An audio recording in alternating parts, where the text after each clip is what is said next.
great to be here this afternoon. Thank you for inviting me to speak. I'm excited to share this information with everyone. So let's get started. I usually tell people that my interest in nutrition started with a science fair project when I was in high school. But the truth is, I was interested in nutrition from very early on. This is me, very young age, with my mom in the kitchen. And I can remember as a kid, looking at this food guide. It was even like the outdated food guide when I was little, just seeing it on the fridge and thinking about it.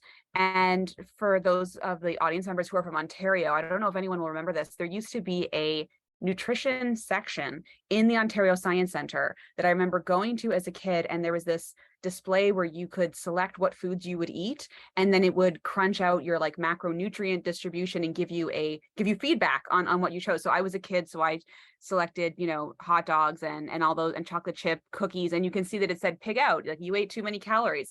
But I remember going to the Science Centre and doing, seeing this exhibit and thinking about nutrition for a long time. And I was always interested in it. So I did a PhD in nutritional sciences, and then wanting to take that science and apply it more directly to people's lives, I went to medical school. And just last week, I finished my residency in family medicine at Women's College Hospital. So my passion is for nutrition and disease prevention. And this is something I try to bring to my patients every day. So for example, common issue I see is diabetes. And we know that there's no medications, no drugs that can cure or reverse diabetes. But research shows low carbohydrate diets can reverse diabetes in 77% of patients. When it comes to blood pressure, a very common issue, 4 tablespoons of milled flaxseed is equivalent to our first-line blood pressure medications. It can bring your systolic down to the same extent. And furthermore, when it comes to cholesterol issues, we know that the portfolio diet, invented and researched here in Toronto, lowers your cholesterol as much as low-dose statins. So diet has huge potential to impact our health. Now, of course, today we're talking about the brain, which is often an area that nutrition is not talked about as much. Those other three conditions I just mentioned, heart disease, diabetes, high blood pressure, it's very well recognized that diet fundamentally impacts those conditions.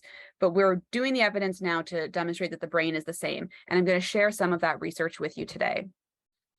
I always tell people the number one rule of nutrition is to eat your vegetables. It's the most common sense piece of nutrition advice. It's probably the piece of nutrition advice you could get from your mom. You don't even need an expert. This is the basic, most important thing we all need to remember every day for every single condition.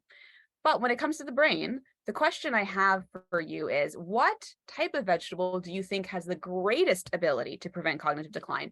I won't take answers, but everybody can just think in their head. Do you think it is leafy greens? Do you think it is cruciferous vegetables? Or do you think it's root vegetables? So everybody take a moment, decide what you think the answer is. And the answer is, interesting, dark green leafy vegetables. So dark green leafy vegetables of all vegetables have the greatest potential to prevent cognitive decline. Why is that? Oh, first of all, what are dark green leafy vegetables? Well, classics are like spinach, kale, collard greens, bok choy, watercress, broccoli rabi, kohlrabi, dandelion greens. All of these fall within that grouping. And this is a study where they looked at women. It was actually the Women's Health Study done in Boston, and they followed women over more than 30 years. And every couple of years, they would ask them, what are you eating? And they would get them to do cognitive tests. And they showed that over that 30-year period, the women who were eating the most dark green leafy vegetables had the best scores on the cognitive test. So this is where this evidence comes from. But the question I imagine you're probably asking is, well, how is this the case, right? Like, how do leafy greens do this? Well, I will tell you. I think it's because, or at least the research shows that it's likely because of a nutrient or a family of nutrients called carotenoids. Now, carotenoids are not nutrients that you necessarily hear about every day. They're not vitamins or minerals. They're a whole separate category. But the term carotenoid actually refers to a whole family of compounds that we find in plants. Some of the ones that you might have heard of before are beta carotene, which our body converts into vitamin A and is sometimes called provitamin A. There's also one called lutein and one called zeaxanthin. So these are all carotenoids. Carotenoids you can get from any red, green, yellow, or orange vegetable. In fact, the carotenoids are what are giving these vegetables their color. So it's the carotenoid itself that gives it the color. And you know the saying, you are what you eat?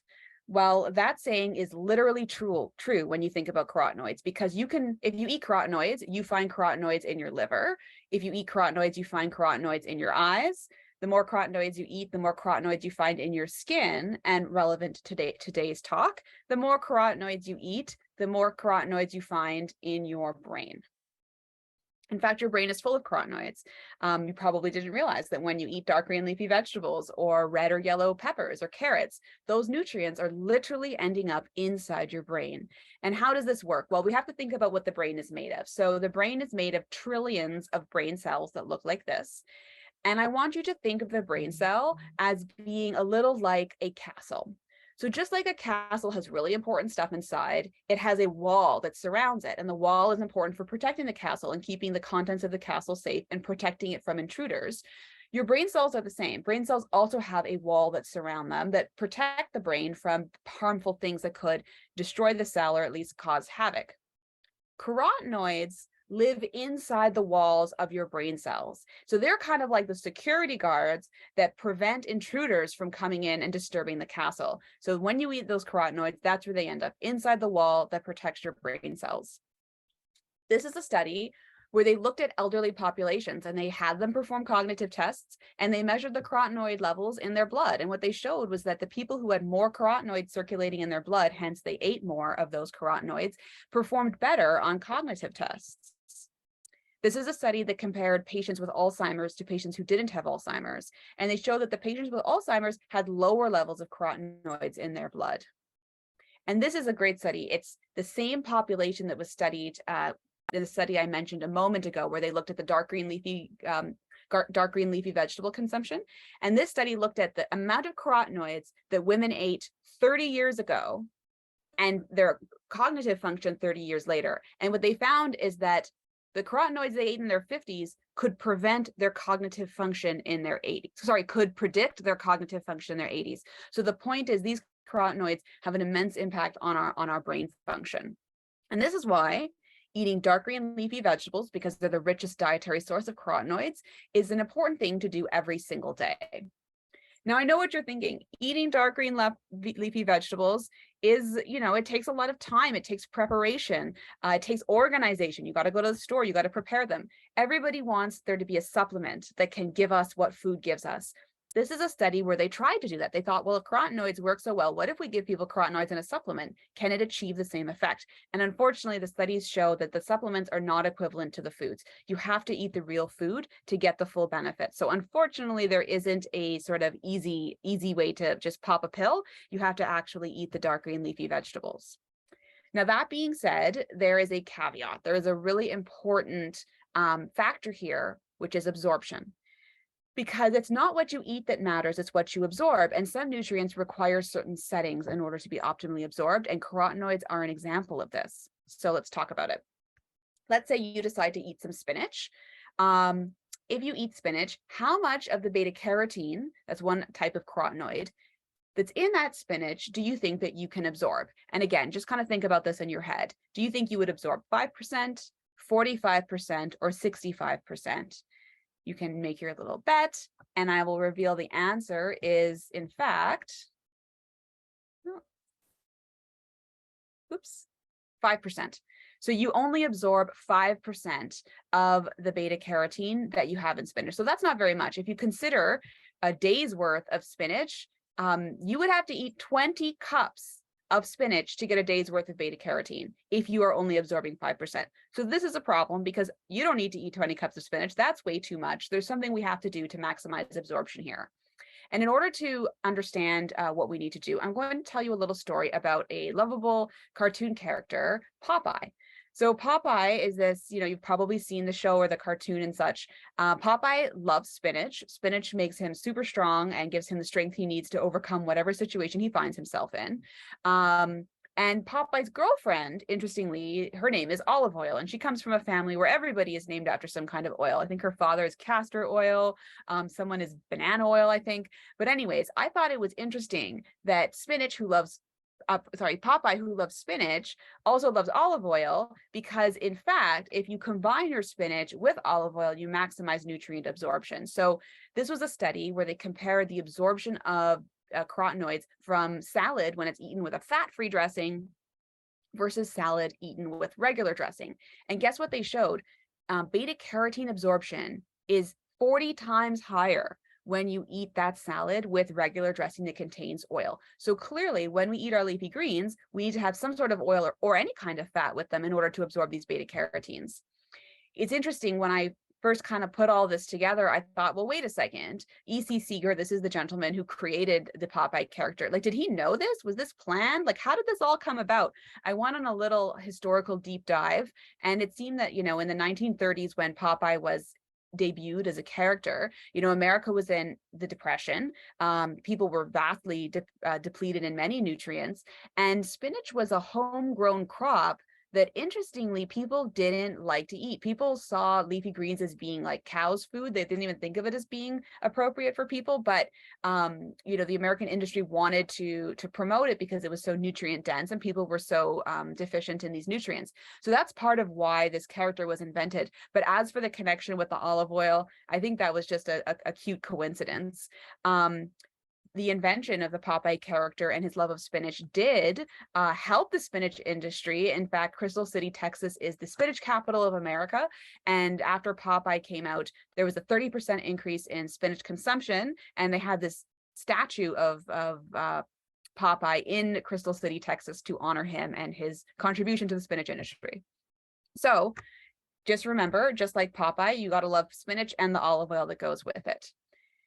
I also want to point out that often we try to be healthier, but our efforts are in vain. For example, you might think, oh, I'm going to be good. I'm going to get fat-free salad dressing because I'm going to save some of those calories. But in fact, fat-free salad dressing is a very misguided idea because you need a little bit of fat to absorb the nutrients that the vegetables contain. So don't worry about fat-free dressing. You want the fat in those sorts of settings. I wanted to mention, so I love these sorts of examples of how it's not what you eat, it's how you eat it, and how to maximize absorption of different things or minimize the bad effects of problematic foods. So if anybody is on Instagram, my handle is Dr._Mary_Sco, and I'm doing a little series right now called It's Not What You Eat, It's How You Eat It, and I show these sorts of examples. So if you're interested, take a look, please. I show examples like this. So combining, salad with oil increases your beta carotene absorption, but you could also combine your salad with some avocado. That also increases absorption. You could also add an egg. That also increases absorption. Furthermore, salsa contains carotenoids, and combining salsa with avocado, which is another lovely culinary combination, also increases your absorption of certain carotenoids. So just to give people ideas about how to maximize their intakes of these different nutrients. So again, this is where you can find more examples like that. So throughout today's presentation, I'm going to give you little nutrition prescriptions of things that I think are most helpful for brain health. So the first nutrition prescription is to eat dark green leafy vegetables every day for the many reasons that we mentioned. And don't forget to always combine them with some kind of oil, but olive oil is probably going to be your best bet. And I also want to mention, it's never too early to start accumulating carotenoids in the brain. There's research that shows that the amount of carotenoids that a mother eats increases the amount of carotenoids in her breast milk, which translates into increased carotenoid levels in her baby's brain. So like I said, never too early to start building the brain and protecting it properly. And if I haven't motivated you yet, I have another source of motivation for those who are motivated by vanity, who among us are not to some extent. Carotenoids, as I mentioned earlier, also accumulate in your skin. And when, just like they protect your brain cells, the carotenoids in your skin also protect your skin from aging. So the more carotenoids you eat, the more resilient you will be towards the formation of wrinkles. So many, many reasons to eat your dark green leafy vegetables every day. And another very interesting area of research where dark green leafy vegetables really shine is in the area of mental health. This was a study where they looked at all of the vitamins and minerals that, when lacking from the diet, can increase risk for anxiety and depression. And what they wanted to know is what foods contain the highest concentration of these particular vitamins and minerals that can help with mental health. And what they showed was that of all foods, spinach has the highest concentration of the sort of antidepressant vitamins and minerals. So again, not just good for preventing cognitive decline, also helpful for overall brain health and mental health in the present moment. I was recently on a little trip in San Francisco and I saw this pair of socks in a store that say romaine calm. And I thought that was kind of cute because of all the evidence around dark green leafy vegetables and the brain. So eating your dark green leafy vegetables, as these socks remind you, keep your brain in a calm and good state. Now we're going to change gears slightly and talk about bacteria. In fact, it's a little known fact that we all carry about 2 pounds of bacteria around inside of us. When I say that, a lot of people go, ew, gross, but in fact, we need these bacteria. We couldn't survive without them. They do a lot of very helpful things for us. So they are our friends and they need to be there, and we need to help them to be there and to thrive there. Most of those bacteria live in our large intestines, as illustrated here. And within our large intestine, we have a mix. We have good bacteria, but we also have these bad bacteria. And everybody has a mix of both, but you want to make sure your good bacteria are outnumbering your bad bacteria and you're keeping them in check. So you don't want a situation like this where the bad bacteria take over. Because what happens is the bacteria that live inside your large intestine talk with your immune system. It's also a little known fact that 70% of the immune cells in the body are in the gut. They live right next door to all of those trillions of bacteria. And these bacteria and these immune cells love to talk. So the bacteria in your gut pick up the phone, just to think of it in terms of an analogy, and they call up those immune cells. And if there's lots of bad bacteria, they call up those immune cells and deliver worrisome messages, and that freaks the immune system out. You want those good bacteria to be there for them to call up and deliver warm, comforting, helpful messages that keep the immune system happy. So if you got the good bacteria, they talk to the immune cells. They say all is good in the large intestine. The immune cells release signals that go throughout our entire body via our bloodstream and promote calmness. But if you have too many bad bacteria, they're telling the immune cells that there's chaos, and that releases then these chaotic immune signals that go throughout the body. So the chaotic immune signals, again, through the bloodstream, which is like the highway of the body, they reach every organ of our body, including the brain. Now, you may have heard in the past that the brain has this thing called the blood-brain barrier. I often think of the blood-brain barrier as being like a brick wall that protects the brain from everything else that's going on inside the body. And for the most part, it works. It keeps bad things out. But some things can cross the blood-brain barrier. One thing that can cross the blood-brain barrier are these chaotic immune signals. So whatever your immune system is releasing into your body, that's crossing the barrier and getting into your brain and influencing your brain function. Interestingly, carotenoids, those very, very helpful nutrients in the dark green leafy vegetables, they can also cross the blood-brain barrier. And you want to get those carotenoids across so that they can prevent the chaotic immune signals from wreaking havoc on your brain.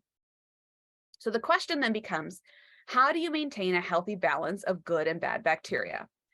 Well, every time you eat, you are not just feeding you. You are also feeding the trillions of bacteria that live inside of you. Good bacteria like to eat fiber-rich foods, as illustrated in this picture. Bad bacteria like to eat all of these types of foods, processed foods, animal-based foods, all of those sorts of things that taste good but are problematic for us. The reason fiber is so helpful is because it survives digestion and it reaches our large intestine where it becomes the food for our good bacteria. And good bacteria love to eat this fiber. See how happy they are?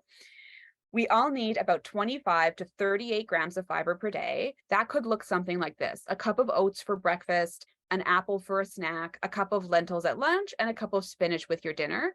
That's the 25 gram that women need. If you're a man, you need a bit more. So you could add like a whole avocado, and that would give you the difference. But the problem is 95% of us don't eat enough fiber. And to make matters worse, it's actually recommended that our target like dietary reference intake fiber level is vastly inadequate to what our species actually requires. It's estimated that our ancestors ate 100 grams of fiber per day. So much, much more than we're even telling people to eat, and people aren't even eating that minimum amount.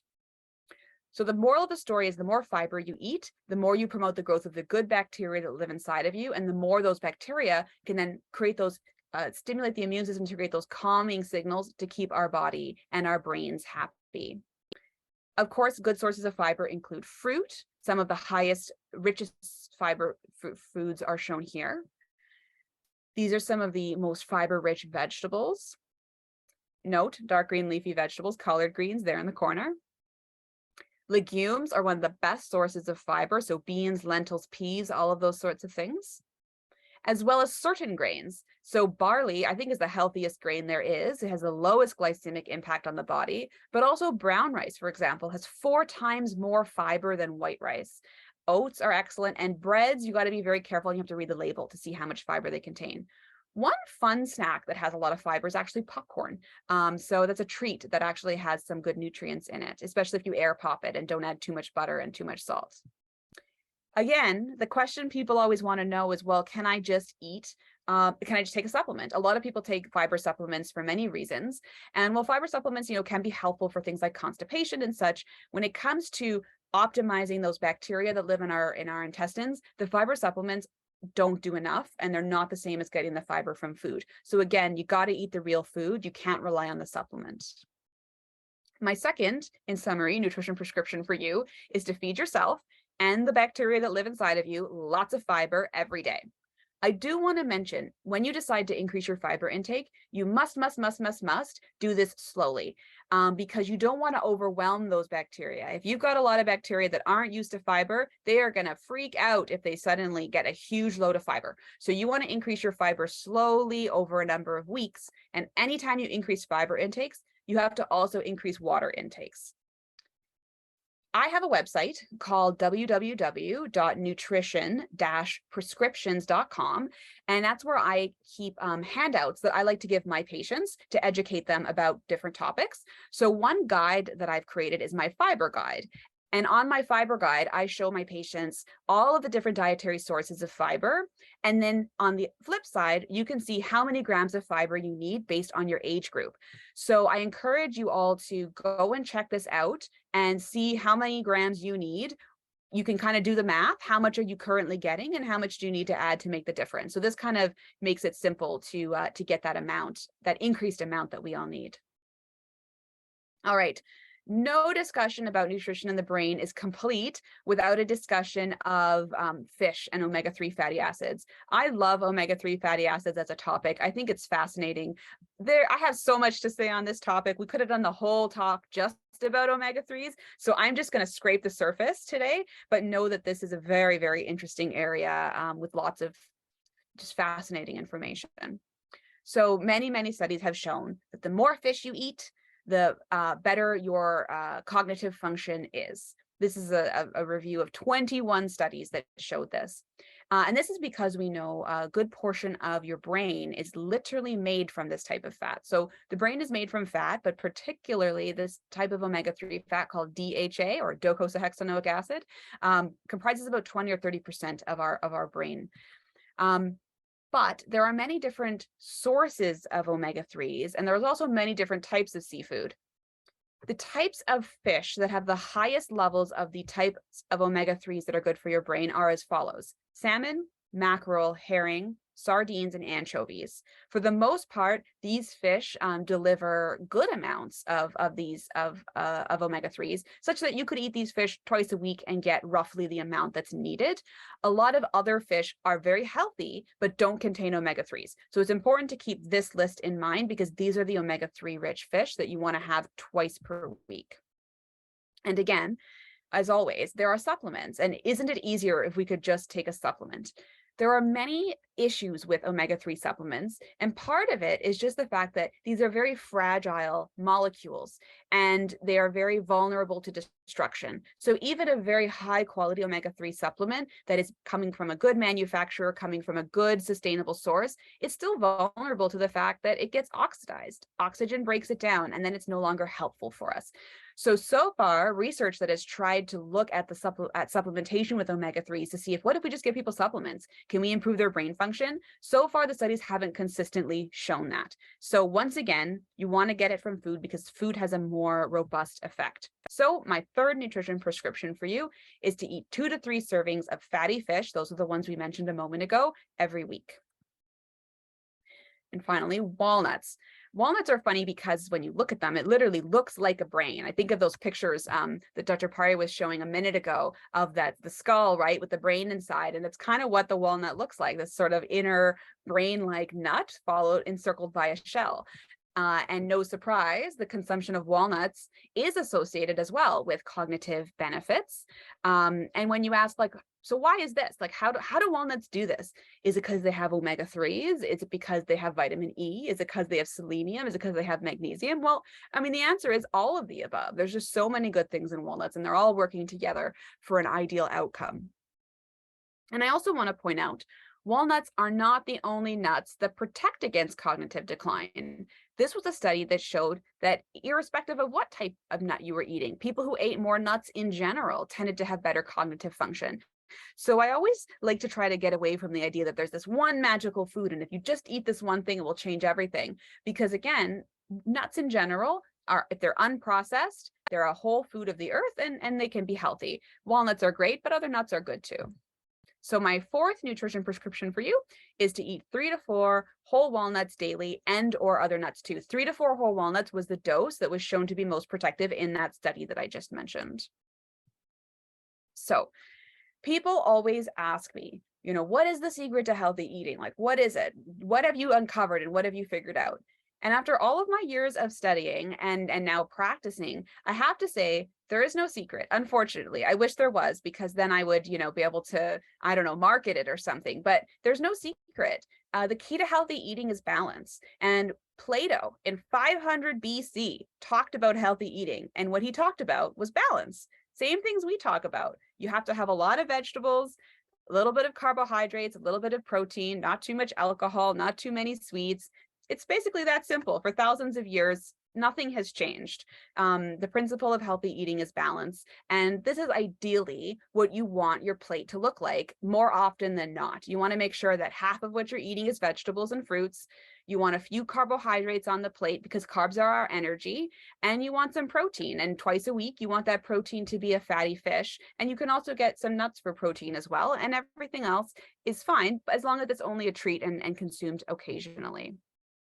I do want to emphasize, when it comes to cognitive decline, there are many, many risk factors, right? Nutrition is one piece of a very, very large puzzle. Things like stress, isolation, substance abuse, environmental exposures, a sedentary lifestyle, all of these things ultimately determine whose brain thrives and whose brain suffers as we age. And nutrition is one piece of this. So ultimately, we need to optimize all the pieces, which hopefully we're going to address this afternoon. And nutrition is one piece of that. So let's recap what we talked about. Dark green leafy vegetables are, of all vegetables, associated with the greatest protective effects for your brain. And that's because of the carotenoids that they contain. Carotenoids, when you eat them, they literally end up inside your brain, where they live inside the walls of the brain cells and protect your brain cells from harm. And we talked about how in order to absorb the carotenoids, you need to eat those dark green leafy vegetables with some type of fat, ideally olive oil, and you can remember Popeye for that. We talked about the bacteria, the 2 pounds of bacteria that live inside you and that live inside me, and how those bacteria eat everything we eat. And then they talk to the immune cells and tell those immune cells what's going on. And then those immune cells release signals that go throughout our body and influence the entire state of our well-being and our health. But the more fiber we eat, the more we feed the good bacteria, and the more that we can send calming signals throughout the body. We talked about omega-3 fatty acids and about how your brain is literally made from omega-3 fatty acids, and about how those come from certain types of fatty fish. We talked about walnuts as being good for cognitive health. And we concluded by saying that at the end of the day, it's all about balance, and that's been the rule for thousands of years. So in conclusion, my nutrition prescription for optimal brain health is as follows. Eat your dark green leafy vegetables every single day, and don't forget to combine them with olive oil. Feed yourself and your microbiome lots of fiber every day. Eat 2 to 3 servings of fatty fish every week, and eat 3 to 4 whole walnuts daily, and or other nuts too. Finally, so I have, like I said, some content on various social media platforms. Dr_Mary_Sco is where you can find it. As well, the nutrition prescription that I mentioned earlier, the fiber guide, you can get from my website, nutrition-prescriptions.com. I hope that everybody enjoyed that presentation, and I hope that it inspired you to eat some of those foods as often as you can, and hopefully improve your brain health because of it. Thank you so much for your attention and for listening. That's a really good question. So I would say, because it's something that we often don't eat enough of, I'm going to say any amount is good. Getting any amount in is better than not getting any. There isn't really a maximum, but I would say if you have a cup, or probably about a cup of dark green leafy vegetables would probably be a fair average thing to aim for. But not every day has to be perfect. Some days if it's a little less, and other days if it's a little more, but I would say roughly that amount. Maybe like a small salad would probably be fair.